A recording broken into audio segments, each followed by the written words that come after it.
Yo, yo, yo, yo, yo. What's going on, social media world? It's your boy Sincere, J Red, Flatbush, Brooklyn. Y'all already know. Welcome to the page.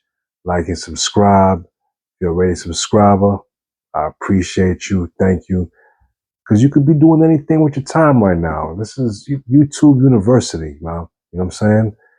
You can either literally be dumbing yourself, scrolling aimlessly, or you could be elevating yourself, teaching yourself something, whether it's stocks, how to trade, how to cook your favorite meal for your loved one, how to change out your headlights on your car or your brakes or your rotors. Like there's so much things you could be doing on YouTube University. So I always like to appreciate you. I'm always grateful. I give thanks for you stopping and landing on my page, whether you're a subscriber or somebody shot you the video. However you got here to be tuned in right now, it's much, much appreciated. That's for real, for real. And I want to say Happy New Year to you guys. Happy New Year's to my social media fam. We in 2026. Yes, we made it to another year.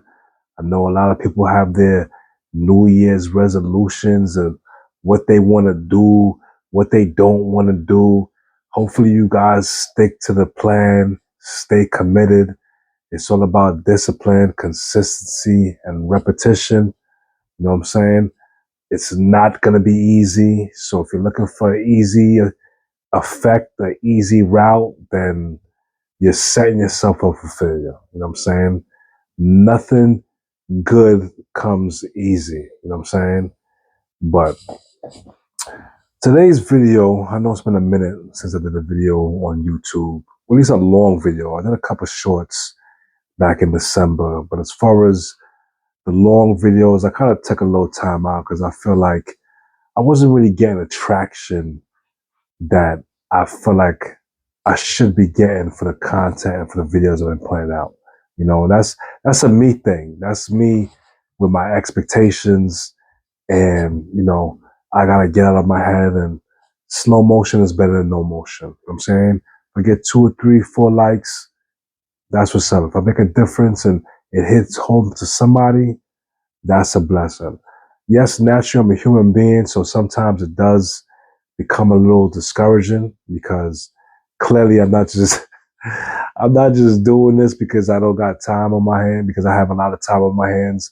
That's not something I'm doing just to sit back and watch me speak and for me to feel some type of validation. It's nothing like that at all, social media world. I'm literally taking the time out and giving you my point of view, Sin's point of view, on certain aspects of life, whether it's relationships, whether it's self-awareness, whatever it is, is each one teach one. You know what I'm saying? I always express what self-awareness did for me and how it's continuously improving my life. Of course, this is a long-term thing. You're never gonna be 100% self-aware. You know what I'm saying? We're not perfect. We're human beings. Well, we're spiritual beings having a human existence. But I'm not going to get into all that because that's how my videos sometimes be too long, because I just be veering off topic. But today I want to kind of talk about, for 2026, I want to talk about love and what does that mean in your relationship, and is that enough for your relationships to kind of last the long haul, the longevity. You know what I'm saying? Because I'm pretty sure whoever you're with, we can all say the majority of us are not with the first person we ever fell in love with. You know what I'm saying?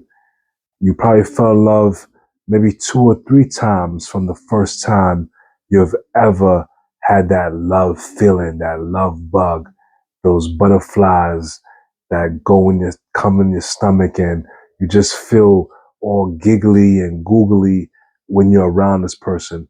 I'm pretty sure from the time that originally happened, the first time in your life, up until where you at now, you probably experienced that once or twice.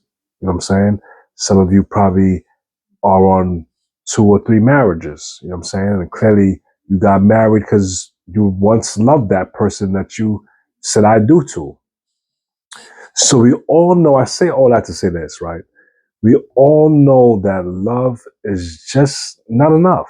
Let's just cut the shits, right? I know I like to just be yapping. Love is not enough for you to have a long-term, longevity relationship. It's just not enough. If it was enough, like I said, you would still be with the first person you fell in love with. You would still be on your first marriage, and there would be no such thing as divorces. But the reasons why divorces are around is because love is not enough. When you said I do, you were in love. When you got divorced, maybe you had love for that person now, but were not in love with them anymore for various reasons. Probably because of you felt bitterness, resentfulness, betrayed, anger, deceit, jealousy. Who knows? Only you know your story of why you being in love didn't make it last until death do us part, till you got old and aged and just died, right? So why isn't love enough though? The reason why love is not enough because a lot of us use love as just only emotion based. And let me tell you guys something. Love is also an action. Love is an action. The reason why you guys fell in love is because you got complacent. You stopped doing what you needed to do because you got comfortable. You didn't improve your love life. You didn't listen to your partner's needs. You didn't listen to how your partner wanted you to love them. And that's one of the reasons a lot of people kind of fail because we want to do or we want to love how we know how to love. There's no gift in that. You're doing something you know how to do.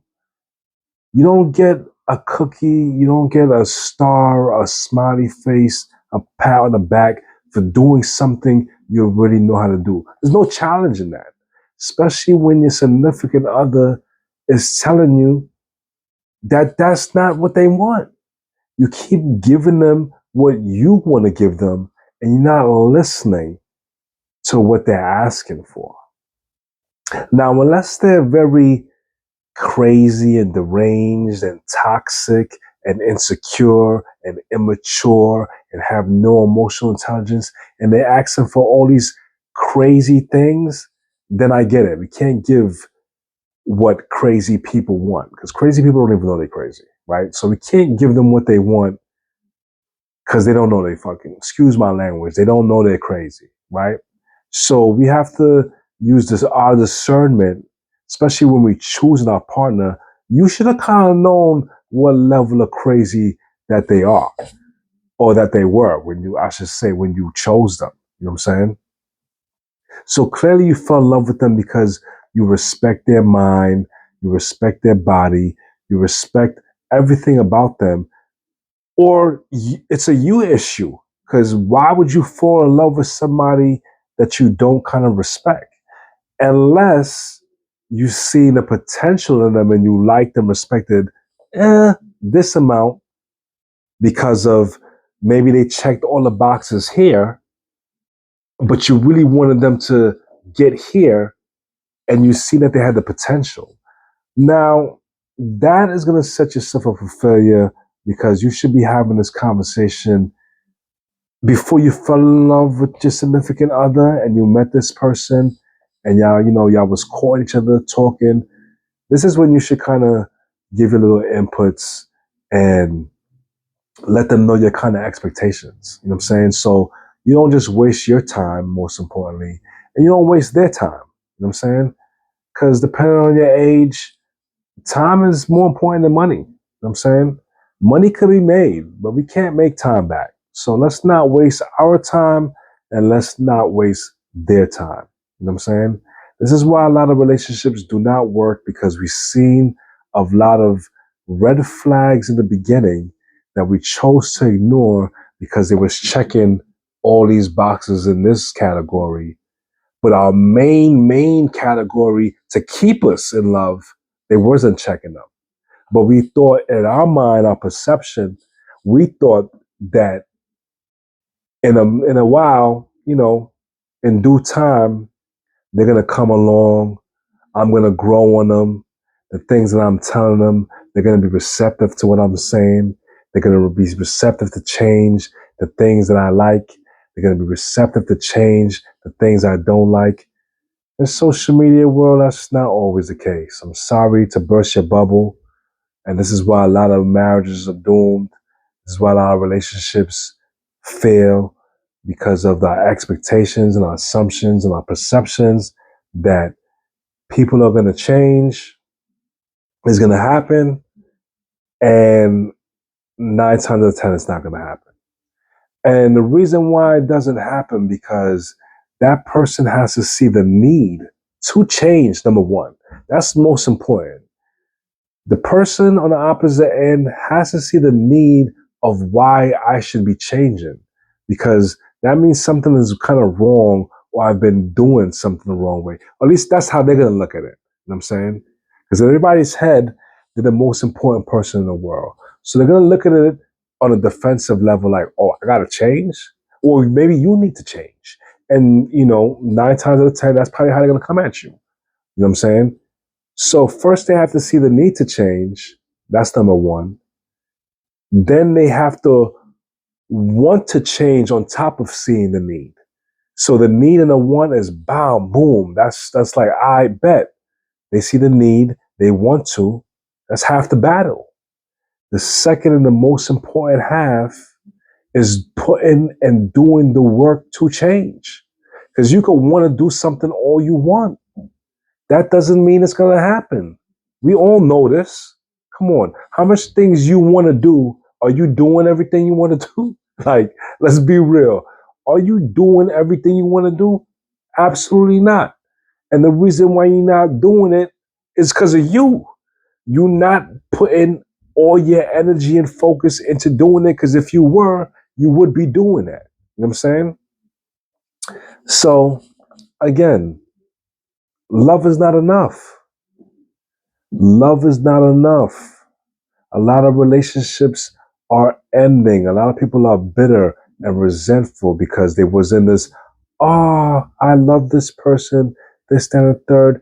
You love them for certain reasons. But again, like I said, love is an action. So if you're not continuously showing up, if you're not continuously being empathetic to your partner, sympathetic to your partner, being open minded, doing things that are going to help you continuously to grow as a person first and in your relationship, then how are you going to stay in love? You're going to get complacent, you're going to get comfortable, you're going to feel like you got this person, and you're going to just be on your one track mind like horse with blinders and do what you want to do.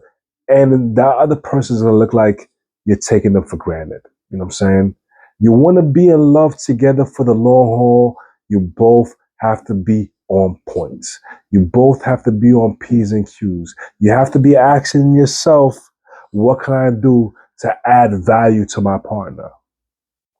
What can I do to help my partner be a better version of themselves? You have to be in the act of service. How can I serve my partner? And when I say serve my partner, a lot of you emotionally unintelligent people are going to take it a certain way and get defensive.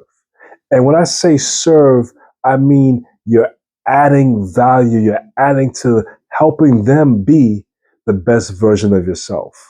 And by you doing that, they should also want to be doing the same thing. So as you serving them, they are serving you. You're serving them, they are serving you. You're both coming together to help each other be the best versions of yourselves. That's act of service. You know what I'm saying? That's what's going to keep you guys in love. Because when your partner's down and sad, you're going to be open minded. You're not going to get emotionally defensive. You're going to listen to what they're saying with consideration because you do not want this person to fall out of love with you. When you have that mind frame, you're not going to pick things apart and get defensive when your partner is giving you some type of self critique, telling you what they dislike and what they like about what you're doing or what you're not doing. But until you get that mind frame, you're going to self sabotage your relationships and you're going to fall out of love because you're not going to see the bigger picture. This is why a lot of relationships, a lot of marriages are not working. They fall out of love with each other. Adapt the mind frame of acts of service. How can I add value to my partner? How can I make my partner be a better version of himself? When you come into a relationship, when you fall in love with that person and you feel like, well, Leah, I want to be with this person for the long haul. I want this relationship to be the last stop of my train, but I have to keep jumping around and bouncing around. No, we don't all want to do that. We all want our person. You know what I'm saying? But we're self-sabotaging ourselves because of our ego, because of our pride, and because of a lack of awareness. You want to be in love? Acts of service. How can I add value to my partner? How can I help my partner be the best version of himself? And listen to understand. Do not listen to respond. Listen to understand. When your partner is expressing themselves, do not look at it as an attack. Look at it as an act of love that they're hurt. They want you to be in alignment with them. That's why they express themselves. Because if they didn't express themselves, they're still going to have those same feelings. They're just going to keep it in here. They're not going to voice it to you. That's going to lead to bitterness, resentment, and anger. You want to stay in love? Acts of service. It's your boy Sincere J Red, Flatbush, Brooklyn. Hope all this made sense, man.